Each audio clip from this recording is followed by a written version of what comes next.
Yeah, I saw this video by Rhett Shull called "This is what separates pro guitarists from the rest," and I immediately knew what this was going to be about. But can you take a guess? Phrasing. No, time feel, Uh-huh. time feel, Dan. I thought that was bass players, pockets and whatnot. No, that's everybody. Would you rather play with a drummer who can add an extra note and create a time signature that isn't 4/4? Would you rather play with a drummer who plays 4/4 like AC/DC, you know? Yeah, 100%. I think I would definitely prefer to play with the AC/DC drummer. Phil Rudd, probably the most underrated rock drummer. No one plays like him. No, I agree. I studied music performance in college, and the first day we went into the class, and the introduction was he turned on AC/DC Back in Black. The teacher turned on AC/DC Back in Black, and it was like, that's groove. It was very cool.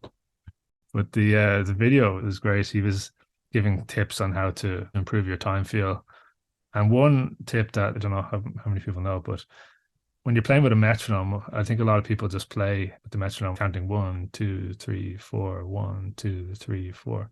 But if you want to work in your groove, it's much better to have the metronome just hitting the backbeat. So only using the metronome as the two and the four, because what creates the groove is the pull and push away from the two and the four. So like swing is like the two and the four is always locked in place, and then you're just kind of hanging off them and stretching the time in between. So if you're ever practicing with a metronome, put it on the two and the four. It actually reminds me of a video.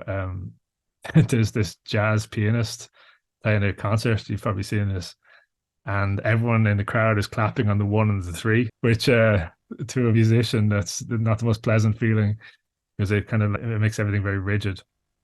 And he adds in a beat in the song while he's playing. So he plays like a bar of 5/4 out of nowhere just to throw the crowd onto the two and the four. And then you can see in the background the drummer just going, "Hey!" Amazing. And I'd say like 90% of the crowd didn't notice anything. Uh, but that was great.